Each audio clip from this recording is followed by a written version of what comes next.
ರಘು ಕಥೆ ಚಿತ್ರಕಥೆ ಬರೆದು ನಿರ್ದೇಶಿಸಿರುವ ಚಿತ್ರ just pass ಇದೇ ಫೆಬ್ರವರಿ 9ರಂದು ರಾಜ್ಯಾದ್ಯಂತ ಬಿಡುಗಡೆಯಾಗುತ್ತಿದೆ. ಈ ಹಿನ್ನೆಲೆಯಲ್ಲಿ ಚಿತ್ರತಂಡ ಶಿವಮೊಗ್ಗದ ಪತ್ರಿಕಾ ಭವನದಲ್ಲಿ ಪತ್ರಿಕಾಗೋಷ್ಠಿ ನಡೆಸಿ ಸಿನಿಮಾ ಕುರಿತು ಮಾಹಿತಿ ಹಂಚಿಕೊಂಡಿದ್ದಾರೆ. ಈಗಾಗಲೇ ಸಿನಿಮಾ ಹಾಗೂ ಕಿರುತೆರೆಯಲ್ಲಿ ಖ್ಯಾತಿ ಗಳಿಸಿರುವ ನಟ ಶ್ರೀ ಈ ಚಿತ್ರದಲ್ಲಿ ನಾಯಕನಾಗಿ ಕಾಣಿಸಿಕೊಂಡಿದ್ದಾರೆ. ಯುವ ಪ್ರತಿಭೆ ಪ್ರಣತಿ ನಾಯಕಿ ಪಾತ್ರ ನಿರ್ವಹಿಸಿದ್ದಾರೆ. ರಂಗಾಯಣ ರಘು, ಸಾಧು ಗೋಕಿಲ, ಕಾಂತಾರ ಖ್ಯಾತಿಯ ಪ್ರಕಾಶ್ ತುಮಿನಾಡು ಹಾಗೂ ದೀಪಕ್ ರೈ, ದಾನಪ್ಪ, ಗೋವಿಂದೇಗೌಡ ಸೇರಿದಂತೆ ಅನೇಕ ಕಲಾವಿದರು ತಾರಾ ಬಳಗದಲ್ಲಿದ್ದಾರೆ. ಮೊದಲನೇ ಪ್ರೊಡ್ಯೂಸರ್ ಬಗ್ಗೆ ಹೇಳ್ತೀನಿ. KV ಶಶಿಧರ್ ಸರ್ ಅಂತ. ಇದು ಅವರ ಮೊದಲನೇ ಪ್ರೊಡಕ್ಷನ್ನು. ರಾಯಲ್ಸ್ ಎಂಟರ್ಟೈನ್ಮೆಂಟ್ ಬ್ಯಾನರ್ ಅನ್ನೋ ಹೆಸರಲ್ಲಿ ಮೊದಲನೇ ಸಲ ಪ್ರೊಡ್ಯೂಸ್ ಮಾಡಿದ್ದಾರೆ. ತುಂಬಾ ರಿಚ್ ಆಗಿ ಮಾಡಿರುವಂತಹ ಮೊದಲನೇ ಸಿನಿಮಾ ಅವ್ರದ್ದು. ಯೂಶಲಿ ಒಂದು ಮೊದಲನೇ ಸಿನಿಮಾ ಮಾಡಬೇಕಾದ್ರೆ ಒಂದಷ್ಟು ರೆಸ್ಟ್ರಿಕ್ಷನ್ಸ್ ಹಾಕ್ಕೊಂಡು ಇಷ್ಟೇ ಬಡ್ಜೆಟಲ್ಲಿ ಮಾಡೋಣ ಅಂತ ಮಾಡಿರ್ತಾರೆ. ಬಟ್ ನಮ್ಮಲ್ಲಿ ನಮ್ಮ ಪ್ರೊಡ್ಯೂಸರ್ ತುಂಬಾ ಆಸೆ ಪಟ್ಟು ತುಂಬಾ ಖುಷಿಯಿಂದ ಯಾವುದರಲ್ಲಿ ಏನೂ ಕಮ್ಮಿ ಆಗಬಾರ್ದು, ಏನು ಬಡ್ಜೆಟ್ ಅಂದ್ಕೊಂಡಿದ್ರು ಡೈರೆಕ್ಟರ್ ಸರು ಅದಕ್ಕೂ 10 ಪಟ್ಟು ಜಾಸ್ತಿ ಚೆನ್ನಾಗಿ ಮಾಡಿಕೊಟ್ಟಿದ್ದಾರೆ ಸಿನಿಮಾಗೆ.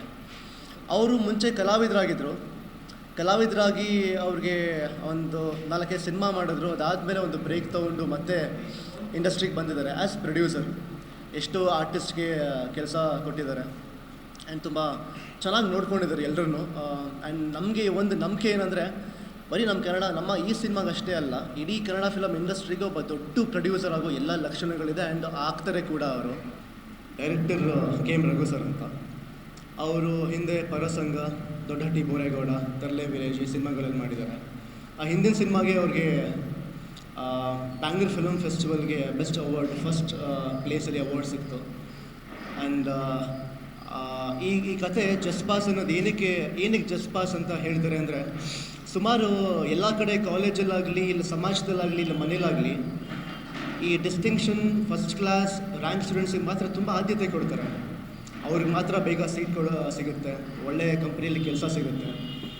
ಈ ಜಸ್ಟ್ ಪಾಸ್ ಆದವ್ರಿಗೆ 35 ತೆಗೆದವ್ರಿಗೆ ತುಂಬ ಕಡೆ ವ್ಯಾಲ್ಯೂ ಇಲ್ಲ. ಈಗ ನಮ್ಮಲ್ಲೇ ನಮ್ಮ ಮನೆಗಳಲ್ಲಾಗಲಿ ಇಲ್ಲ ಸಂಬಂಧಿಕರಾಗಲಿ ಇಲ್ಲ ಸಮಾಜದಲ್ಲಾಗಲಿ ಏನೋ ಒಂಥರ ಕೀಳಾಗಿ ನೋಡೋದು ಇವೆಲ್ಲ ಎಲ್ಲರೂ ತುಂಬ ಜನ ಅನುಭವಿಸಿರ್ತಾರೆ.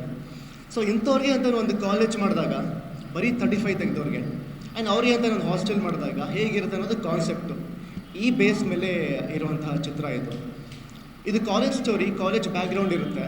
ಹಾಗಂತ ಬರೀ ಕಾಲೇಜ್ದೇ ಹುಡುಗರದೇ ಕತೆ ಆಗಿರಲ್ಲ, ಪ್ರತಿಯೊಂದು ವಿಷಯ ಈ ಸಿನಿಮಾದಲ್ಲಿರುತ್ತೆ. ಫಾರ್ ಎಕ್ಸಾಂಪಲ್ ಮದರ್ ಸೆಂಟಿಮೆಂಟ್ ಇರುತ್ತೆ, ಮತ್ತು ಗುರು ಹಿರಿಯರ ಬಗ್ಗೆ ಹೇಗೆ ಗೌರವಿಸಬೇಕು ಅನ್ನೋದ್ರ ಬಗ್ಗೆ ಇರುತ್ತೆ, ಫ್ರೆಂಡ್ಶಿಪ್ ಬಗ್ಗೆ ವ್ಯಾಲ್ಯೂ ಇರುತ್ತೆ, ಆ್ಯಂಡ್ ಮೋಟಿವೇಶನ್ ಇದೆ ತುಂಬ, ಆ್ಯಂಡ್ ಸಸ್ಪೆನ್ಸು, ಥ್ರಿಲ್ಲಿಂಗ್ ವಿಷಯಗಳು ತುಂಬ ಇದೆ. ಸೊ ಎಲ್ಲವೂ ಇರುವಂತಹ ಚಿತ್ರ ಇದು ಜಸ್ಟ್ ಪಾಸ್. ಈಗ ಒಬ್ಬೊಬ್ಬರು ಕೇಳ್ತಾರೆ, ಸಾಕಷ್ಟು ಮಾಸ್ ಸಿನಿಮಾಗಳು ಬರ್ತಿದೆ, ನಿಮ್ಮದು ಮಾಸ್ ಸಿನಿಮಾನೋ ಕ್ಲಾಸ್ ಸಿನಿಮಾನೋ ಅಂತ. ನಾನು ಹೇಳ್ತೀನಿ ಇದು ಫ್ಯಾಮಿಲಿ ಸಿನಿಮಾ ಅಂತ ಹೇಳ್ತೀನಿ. ಯಾಕಂದರೆ ಕ್ಲಾಸು ಮಾಸು ಎರಡೂ ಇರುವಂತಹ ಸಿನಿಮಾ ಇದು. ಎಲ್ಲ ಫ್ಯಾಮಿಲಿಯಲ್ಲೂ ಕ್ಲಾಸ್ ಪೀಪಲ್ ಇರ್ತಾರೆ, ಮಾಸ್ ಪೀಪಲ್ ಇರ್ತಾರೆ. ಸೊ ಇಬ್ಬರಿಗೂ ಅನ್ವಯಿಸುವಂಥ ಚಿತ್ರ ಇದು. ಈ ಚಿತ್ರದಲ್ಲಿ ಬೇರೆ ಸ್ಟಾರ್ ಕಾಸ್ಟ್ ಬಗ್ಗೆ ಹೇಳಬೇಕು ಅಂದರೆ ರಂಗಾಯಣ ರಘು ಸರ್ ಇದ್ದಾರೆ, ಸಾಧು ಗೋಕಿಲ ಸರ್ ಇದ್ದಾರೆ, ಸುಚೇಂದ್ರ ಪ್ರಸಾದ್ ಸರ್ ಇದ್ದಾರೆ, JJ ಸರ್, ಗೋವಿಂದೇಗೌಡ ಸರ್ ಇದ್ದಾರೆ, ಆಮೇಲೆ ದಾನಪ್ಪ ಸರ್ ಇದ್ದಾರೆ, ಪ್ರಕಾಶ್ ತುಮಿನಾಡು, ದೀಪಕ್ ರೈ, ತುಂಬ ದೊಡ್ಡ ದೊಡ್ಡ ಆರ್ಟಿಸ್ಟ್ಗಳನ್ನ ಹಾಕ್ಕೊಂಡಿದ್ದಾರೆ. ನಿಮ್ಗೆ ಆರ್ಟಿಸ್ಟಿಂದ ಹಿಡಿದು ಅಂದರೆ ಅವ್ರುಗಳೆಲ್ಲ ಕರೆಸ್ಬೇಕು ಅಂದರೆ ಬಡ್ಜೆಟ್ ಆಫ್ಕೋರ್ಸ್ ಜಾಸ್ತಿನೇ ಇರುತ್ತೆ. ತುಂಬಾ ಖರ್ಚು ಮಾಡಿ ಎಲ್ಲರೂ ತುಂಬ ಚೆನ್ನಾಗಿ ನೋಡ್ಕೊಂಡಿದ್ದಾರೆ ಇಡೀ ಸೆಟ್ಟಲ್ಲಿ. ಆ್ಯಂಡ್ ಸಿನಿಮಾ ಚಿತ್ರೀಕರಣ ಆಗಿರೋ ಜಾಗ ಹೇಳ್ತೀನಿ. ಹೆಚ್ಚಿನ ಚಿತ್ರೀಕರಣ ಮೈಸೂರಲ್ಲಾಗಿದೆ, ಆಮೇಲೆ ನಾಗರಹೊಳೆಲಾಗಿದೆ 1-2 ದಿನ, ಬ್ಯಾಂಗ್ಳೂರಲ್ಲಿ 1 ದಿನ ಆಗಿದೆ. ಆ್ಯಂಡ್ ಸಾಂಗ್ ಶೂಟ್ಗೆ ಅಂತ ಗುಜರಾತ್ ಹತ್ರ ಇರೋ ಭುಜ್ ಅನ್ನೋ ಸಿಟಿ, ಅಲ್ಲಿಂದ 150 ಕಿಲೋಮೀಟರ್ಸ್ ದೂರದಲ್ಲಿರೋ ರನ್ ಆಫ್ ಕಚ್ ಅಂತ ಒಂದು ಜಾಗ ಇದೆ, ಅಲ್ಲಿ ಸಾಂಗ್ ಶೂಟ್ ಮಾಡಿದ್ದೀವಿ. ಭೂಷಣ್ ಮಾಸ್ಟ್ರು ಸಾಂಗ್ ಕೊರಿಯೋಗ್ರಫಿ ಮಾಡಿದ್ರು 2 ಸಾಂಗು, ಆ್ಯಂಡ್ 1 ಕಲೈ ಮಾಸ್ಟರ್ ಮಾಡಿದ್ದಾರೆ. ಕೊರಿಯೋಗ್ರಫಿ ಫೈಟ್ ಮಾಡಿರೋದು ಅರ್ಜುನ್ ಮಾಸ್ಟರ್ ಅಂತ, ಗೋಸ್ಟ್ ಸಿನಿಮಾ ಎಲ್ಲ ಮಾಡಿದಾರಲ್ಲ ಅವರು. ಸೊ ಎಲ್ಲ ಟಾಪ್ ಟೆಕ್ನಿಷಿಯನ್ಸ್ಗಳನ್ನ ನಮ್ಮ ಸಿನಿಮಾದಲ್ಲಿ ಕರೆಸ್ಕೊಂಡಿದ್ದೀವಿ, ಅವ್ರ ಹತ್ರ ಕೆಲಸ ಮಾಡಿಸಿದ್ದೀವಿ. ಆ್ಯಂಡ್ DOP ಸುಜಯ್ ಸರ್ ಅಂತ, ಅವರು ತುಂಬ ಒಳ್ಳೆ ಕೆಲಸ ಮಾಡಿದ್ದಾರೆ. And singers Tipu sir, Sharan sir and Karthik sir ಎಲ್ಲ ದೊಡ್ಡ ದೊಡ್ಡ ಸಿಂಗರ್ ಹಾಡಿದ್ದಾರೆ. ಆ್ಯಂಡ್ ಸಾಹಿತ್ಯ ಕೂಡ Nagendra Prasad sir, Kaviraj sir, Pramod Maravanthe sir ಅವರು ಕೂಡ ಸಾಂಗ್ ಬರೆದಿದ್ದಾರೆ. ಆ್ಯಂಡ್ ಇವಾಗ ಸದ್ಯಕ್ಕೆ ನಮಗೆ ನೋಡಿದ ಕೂಡಲೇ ಸಿಕ್ಕಾಪಟ್ಟೆ ವೈರಲ್ ಆಗಿದೆ. ಇನ್ಸ್ಟಾಗ್ರಾಮಲ್ಲಿ ನೀವು ತುಂಬ ಜನ ರೀಲ್ಸ್ ಮಾಡೋದು ನೋಡಿರ್ತೀರ. ನಮ್ಮ ಸಾಂಗಿಗೆ ತುಂಬ ಜನ ರೀಲ್ಸ್ ಮಾಡಿ ಅದನ್ನು ಟ್ರೆಂಡಿಂಗಲ್ಲೇ ಮಾಡಿದ್ದಾರೆ. ಆ್ಯಂಡ್ ಟೋಟಲ್ 3 ಸಾಂಗ್ ರಿಲೀಸ್ ಆಗಿದೆ. ಸೊ ಎಲ್ಲ ಕಡೆಯೂ ಇದೊಂದು ಹುಕ್ ಸ್ಟೆಪ್ ಆಗಲಿ ಬೇರೆದಾಗಲಿ ಎಲ್ಲವೂ ಚೆನ್ನಾಗಿ ವೈರಲ್ ಆಗಿ ಸಾಂಗ್ ಮುಖಾಂತರ ಪ್ರಮೋಷನ್ಸ್ ಚೆನ್ನಾಗಿ ಆಗ್ತಿದೆ. ಆ್ಯಂಡ್ ಹರ್ಷವರ್ಧನ್ ಅವರು ಮ್ಯೂಸಿಕ್ ಮಾಡಿದ್ದಾರೆ. ಪ್ರಚಾರ ಬೆಂಗಳೂರಲ್ಲಿ, ಮೈಸೂರು, ದಾವಣಗೆರೆ ಮತ್ತು ಇವಾಗ ಶಿವಮೊಗ್ಗ ಮತ್ತು ಹುಬ್ಬಳ್ಳಿ ಎಲ್ಲ ಕಡೆಯೂ ಪ್ರಚಾರ ಮಾಡ್ತಿದ್ವಿ. ನಾನು ಮೊದಲನೇ ಸಲ ಶಿವಮೊಗ್ಗ ಪ್ರೆಸ್ ಮೀಟ್ ಬಂದಿರೋದು. ಅಂದರೆ ಈ ಊರಿಗೆ ಬಂದಿದ್ದೀನಿ, ಬಟ್ ಪ್ರೆಸ್ ಮೀಟ್ಗೆ ಯಾವತ್ತೂ ಸಿನಿಮಾ ಮುಖಾಂತರ ಬಂದಿರಲಿಲ್ಲ. ನನ್ನ ಒಂದು ನೆಚ್ಚಿನ ಊರು, ತುಂಬ ಜನ ಫ್ರೆಂಡ್ಸ್ ಇರೋವಂಥ ಊರು. ನಾನು ಎಲ್ಲ ನನ್ನ ಶಿವಮೊಗ್ಗ ಜನತೆಯಲ್ಲಿ ಕೇಳ್ಕೊತೀನಿ, ದಯವಿಟ್ಟು ಫೆಬ್ರವರಿ 9ಕ್ಕೆ ಸಿನಿಮಾ ರಿಲೀಸ್ ಆಗ್ತದೆ. ಬಿಡುವು ಮಾಡಿಕೊಂಡು ಸಿನಿಮಾ ನೋಡಿ. ಮೊದಲನೇ ದಿನ ಮೊದಲನೇ ಶೋನೇ ನೋಡಬೇಕು ಅಂತ ನಾವು ಪ್ರೆಷರ್ ಹಾಕಲ್ಲ.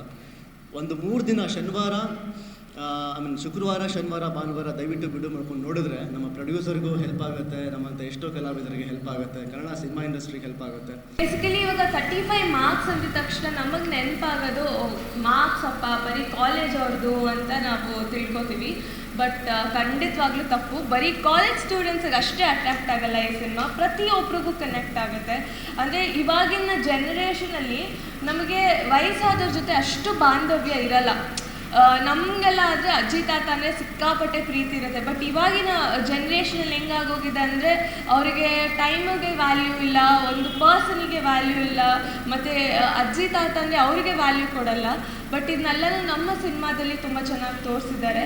ಸೊ ಒಂದು ಪರ್ಸನಿಗೆ ಎಷ್ಟು ವ್ಯಾಲ್ಯೂ ಕೊಡಬೇಕು, ಮತ್ತು ಅಜ್ಜಿ ತಾತ ಬಾಂಧವ್ಯ ಹೆಂಗಿರುತ್ತೆ, ಅವ್ರ ಜೊತೆ ಮೊಮ್ಮಕ್ಕಳು ಬಾಂಧವ್ಯ ಹೆಂಗಿರುತ್ತೆ ಅಂತ ತುಂಬ ಚೆನ್ನಾಗಿ ತೋರಿಸಿದ್ದಾರೆ. ಪ್ರಣತಿ ಹೆಂಗೆ ತುಂಬ ಜೋವಿಯಲ್ ಆ್ಯಂಡ್ ತುಂಬ ಮಾತಾಡ್ತಾಳೆ, ಬಟ್ ಅಕ್ಷರ ಇಸ್ ಲೈಕ್ ತುಂಬ soft spoken girl and love ಆ ಥರ ಎಲ್ಲ ಇಷ್ಟ ಆಗಲ್ಲ. ಸೊ ಅಂಥ ಒಂದು ಕ್ಯಾರೆಕ್ಟರ್ ಪ್ಲೇ ಮಾಡ್ತಾರೆ.